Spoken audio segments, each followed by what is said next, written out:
ഇന്ന് അല്പം വിഷമിച്ചിട്ടാണ് ഞാൻ ഈ ഒരു വ്ളോഗ് കേട്ടോ. മോളാണ് വീഡിയോ ഷൂട്ട് ചെയ്തത്. നമ്മൾ ഹോസ്പിറ്റലിലാണ് കേട്ടോ. അപ്പോൾ ആ രണ്ടാമത്തെ മോളായി കുട്ടിയുടെ കൈ ഒന്ന് മുറിഞ്ഞിട്ടുണ്ടായിരുന്നു. അപ്പോൾ ഞാൻ ഷോപ്പിൽ നിന്ന് നല്ല ടയേർഡായിട്ട് വന്നതായിരുന്നു. അപ്പോൾ വന്നപ്പോഴത്തേക്ക് മോൾ ഓടി വന്നിട്ട് പറഞ്ഞു അവളുടെ കൈ മുറിഞ്ഞതൊക്കെ കാണിച്ചു. പെട്ടെന്ന് തന്നെ ഏട്ടൻ വീട്ടിൽ ഇല്ലാത്തത് കാരണം നമ്മളൊരു ഓട്ടോ വിളിച്ച് നേരെ ഹോസ്പിറ്റലിലോട്ട് വന്ന് 4 സ്റ്റിച്ച് ഉണ്ടായിരുന്നു. ക്ലീൻ ചെയ്ത് ഡോക്ടർ തന്നെ അറ്റൻഡ് ചെയ്ത് സ്റ്റിച്ചൊക്കെ ഇട്ടിട്ടുണ്ടായിരുന്നു. ശേഷം TT എടുക്കാൻ വേണ്ടി ഞങ്ങളിങ്ങനെ വെയിറ്റ് ചെയ്തിരിക്കുകയാണ്. ഇരുമ്പിൻ്റെ പിച്ചാത്തിയായിരുന്നു. അപ്പോൾ കുഞ്ഞ് ജസ്റ്റ് വീട്ടിൽ വെച്ച് ഇങ്ങനെ ഒന്ന് ട്രൈ ചെയ്യുമായിരുന്നു തേങ്ങ ഇളക്കാൻ വേണ്ടി. അതൊക്കെ കഴിഞ്ഞിട്ട് ഞങ്ങൾ അവിടെ നിന്ന് ഇറങ്ങി. ഞങ്ങൾ ഓട്ടോയിലാണ് ഹോസ്പിറ്റലിൽ പോയത്. എന്നിട്ട് ഏട്ടനെ വിളിച്ച് വിശേഷങ്ങളൊക്കെ ഞാൻ പറഞ്ഞു. എന്നിട്ട് നമ്മളവിടെ കാത്തിരിക്കുകയാണ്. പെരുന്നാൾ ദിവസം ആയതുകൊണ്ട് തന്നെ ഓട്ടോയും കാര്യങ്ങളും ഒന്നും ഇല്ലായിരുന്നു അവിടെ.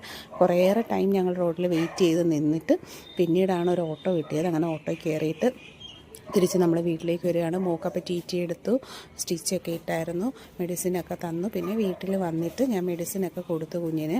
അപ്പോൾ നമ്മൾ ഉമയനല്ലൂർ വയലിൻ്റെ സൈഡിൽ കൂടെയാണ് കേട്ടോ വരുന്നത്. അങ്ങനെ വീട്ടിൽ വന്ന് ഇറങ്ങി ഓട്ടോയ്ക്ക് ഫെയറൊക്കെ കൊടുത്ത് വിട്ടിട്ട് അങ്ങനെ വീടിനകത്തോട്ട് പോവുകയാണ്. പോയപ്പം മെൻ്റലി കുറച്ച് നല്ല വിഷമം ഉണ്ടായിരുന്നു. കാരണം ഇത് കണ്ടതിൻ്റെ ഒരു ഷോക്ക് ഉണ്ടായിരുന്നു എനിക്ക്.